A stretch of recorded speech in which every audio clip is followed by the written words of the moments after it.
Hello, welcome to this video that is going to be my manga haul slash media log for the month of October.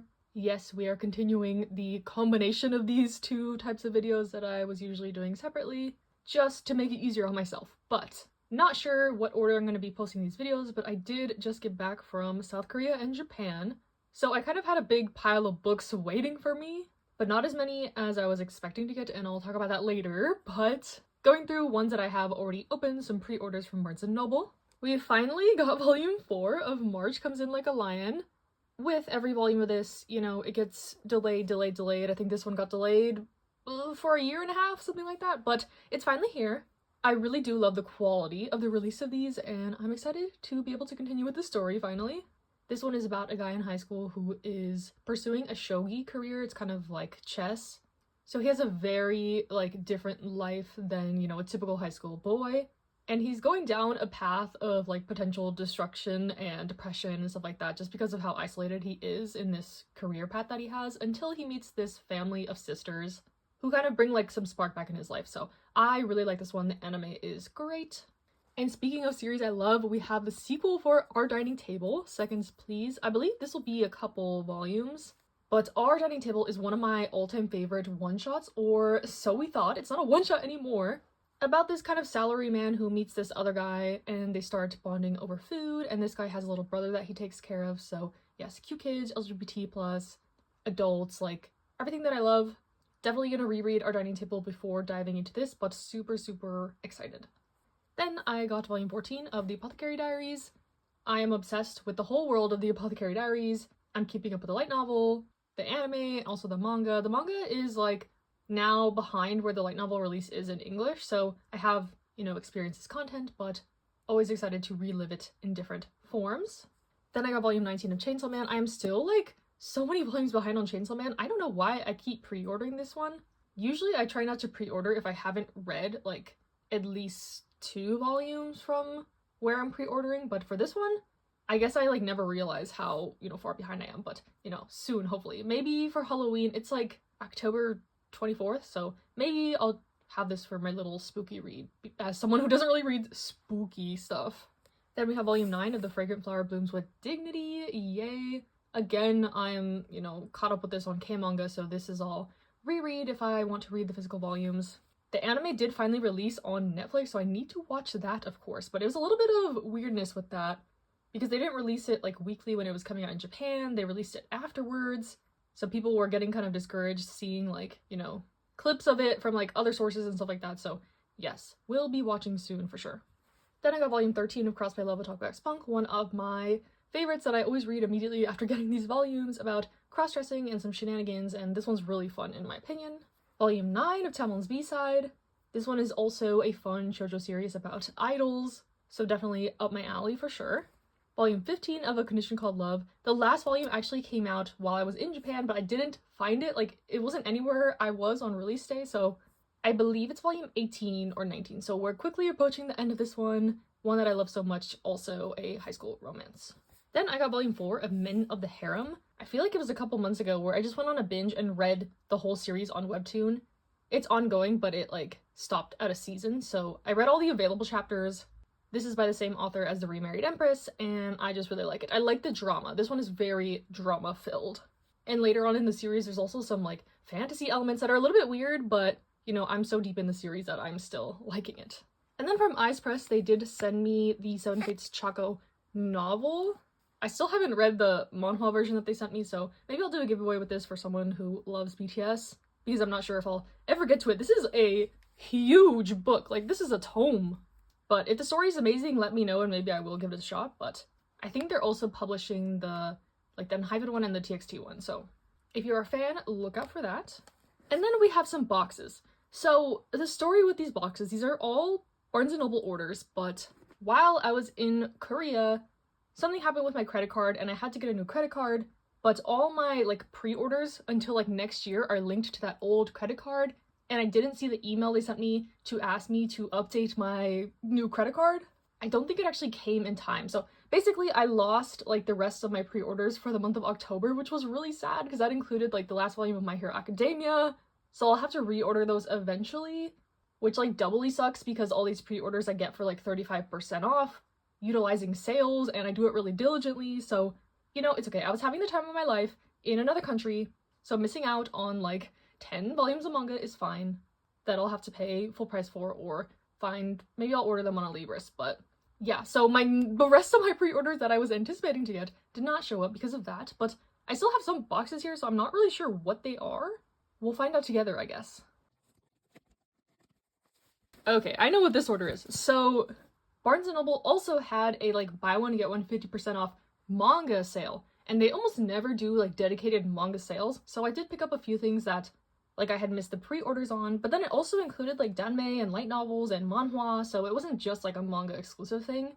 First, I got volume 4 of Friday at the Atelier. This is the final volume, and I have really been enjoying this series. It's kind of a quirky one about this artist and his muse falling in love. It's NSFW due to like the art. His muse does like nude modeling for him, but I really like their story and I'm excited to see the conclusion. Then I got volume 3 of My Oh My Otamikun. I am obsessed with this series. I reread volume 1 recently and I read volume 2, and it's just the perfect like slice of life series. LGBT+, and I don't know, something about the characters are just so endearing to me, so yeah, I had to get to volume 3 as soon as I could. Then I also ordered volume 4 of A White Rose in Bloom. Asumika Nakamura is like a must-buy author for me, so even though I don't think this series is amazing, I'm still liking it. It's a girl's love in a boarding school setting. One of my ones I got cancelled wasn't Asumika Nakamura, a new one that came out, so we're just not going to think about that anymore. But yeah, I had to be strategic with this order in terms of the buy one get one 50% off. I tried to keep it to volumes around the same price point, so that's why I didn't get everything I was, you know, backlogged on. And plus, like, they only let you do one order per membership online, so I feel like if I would have gone in the store, I could have gotten like a better deal with different transactions, but you know, it's okay. This one is a volume 2, so let me see if I can find volume 1 in here. So yes, also part of that buy one get one 50% off, I got the first 2 volumes of the light novel for Seventh Time Loop. I did read the first 2 volumes of the manga, and I liked it enough to try the light novel, because I've, you know, been in my light novel era, reading the source material era, so yes, excited about this one. You know, I love the villainess stuff, so right up my alley. And this one was also part of that order. I don't know why they sent them in separate packages, it was just one order, but anyways, I got volume 2 of Veil, a little busted up because it was just in a bubble mailer, but that's okay. This one I thought was really nice from the first volume. Very like artsy art book vibes, like there's not much plot yet, but it was just stunning. Like I liked the release a lot, so yes. And also the release was weird, like they released volumes 1 and 2 at the same time, but I didn't know that, so I missed on 2, so you know, it's okay. We have it now. It was also super delayed, and yeah, whatever. We have it now, and I will read it and probably enjoy it. Okay, well, this is not the Asumika Nakamura I got cancelled. A different one. Okay, volume 7 of Classmates. Kind of. I don't like how 7 Seas is doing this release, honestly. The Classmates series is not, like in Japanese, the volumes aren't numbered like 1 through 7. They're separate, like, entities. Like, Home is like its own one-shot volume, if you get what I mean. So I don't know why they decided to do it chronologically, because it's really annoying, because I don't like volume 4 and I don't have it, so there's a gap. And anyways, this is like the quintessential BL manga. It is my favorite. I love it so much. This one I think was in like my next order, because I did get an email about changing my credit card information, so I just need to be on the lookout, because I have so many open orders from Barnes & Noble. It's not even funny, especially, you know, due to like March comes in like a lion. Like, I have so many orders of like just that volume left to ship out, because it keeps getting delayed, even though I placed it like last year in January. But anyways, I have this. And then lastly, I got this one, volume 4 of Firefly Wedding, another one I've been enjoying. I've only read the first 2 volumes, but kind of a dark romance. So yeah, that is my manga haul for October, other than the stuff I got in Korea and Japan. Those will be separate hauls, so keep a lookout for that. But now let's move on to my media log.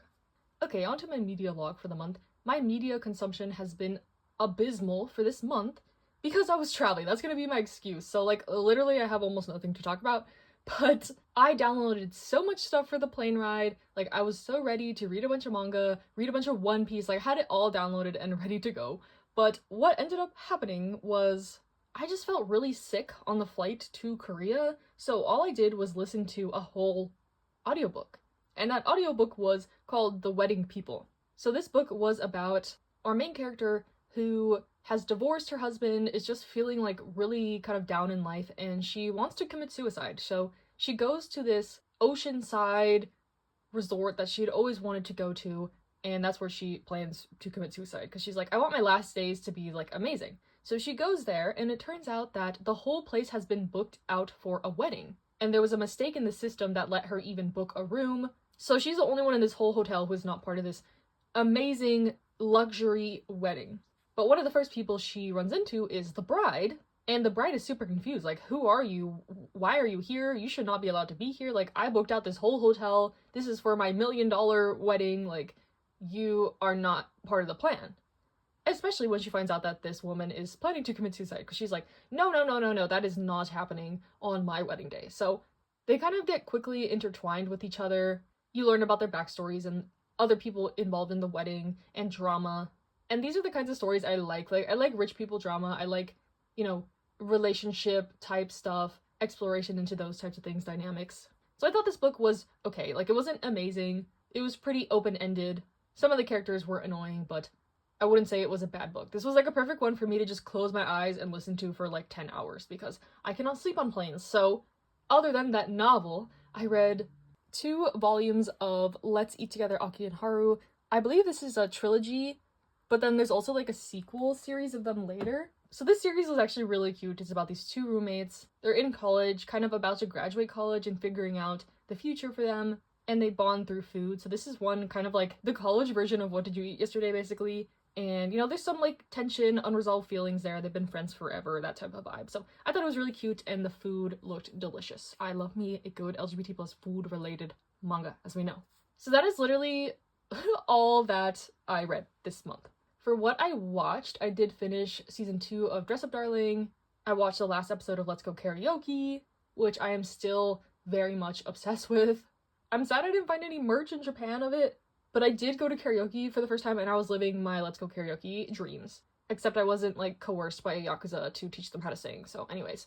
I also rewatched the drama for My Love Mix-Up, the Japanese drama, because I was missing them, and, you know, it's just fun. That manga, that series is not the best series ever, but something about the characters is just so endearing to me, even though, like, the story itself would normally piss me off. Like, just the amount of miscommunication in the series and just, like, back and forth is so annoying, but, like, I can't hate these characters for some reason, so yes, I felt very compelled to rewatch the drama.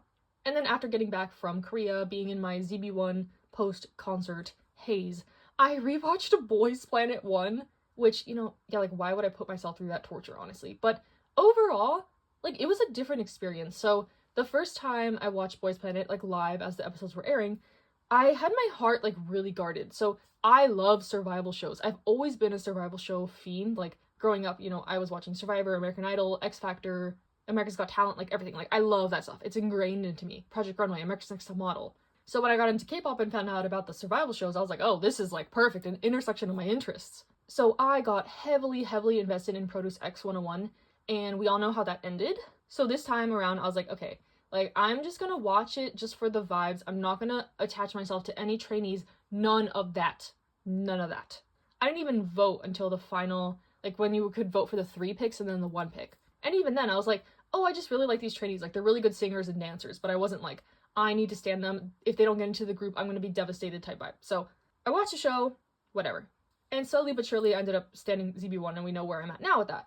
But going back and watching the show now, like, it was a much better experience because I knew where everyone ended up. Like, half these contestants are in other groups now, and they're thriving. Like, I love X-Love. I really like the music of, like, One Pact. I would have seen One Pact, but they were here in the US while I was in Korea. So One Pact, and then there's Even and Empress in One. TOZ, where are they at? Because I miss Haruto. Some of them are soloists. Like, a lot of the contestants are doing their own thing now. So, like, it makes me feel better about the ones that, like, didn't make it into the group. And then, of course, ZB1 is amazing and one of my favorite groups now. But it was also fun to see, like, the moments of those members, like, interaction together back in the pre-debut. You know, like, Yuvin is my bias now, but, like, he was just on the show. Like, I liked him. I thought he was a good, you know, contestant. But I wasn't, like, analyzing all his moments and paying it, like, locking in on him. And now I was able to do that and be like, oh my gosh, like, he had so many cute moments with, like, future members of ZB1 and stuff like that. So being able to have, like, a clear mind and more appreciation to see, like, their growth also, like, you know, seeing from then to now was crazy. And, like, all the fabricated drama, like, it was so cringe at moments. to see them like arguing over like parts and, you know, practicing, and we need to dance more, we need to sing more, I'm the leader, no, I want to be the leader, oh, you took my part, or like, why are we switching the parts now? Like, it was so cringe. It was painful, but we got through it, and like overall it was not a terrible experience. So yeah, that's pretty much all I did this month. Even the music I'm so behind on because I was, you know, just traveling. No time for anything new. I was doing other things, but yeah, that's all I did this month. Hope you enjoyed kind of this short video. Stay safe, happy, healthy, and I'll see you in the next one.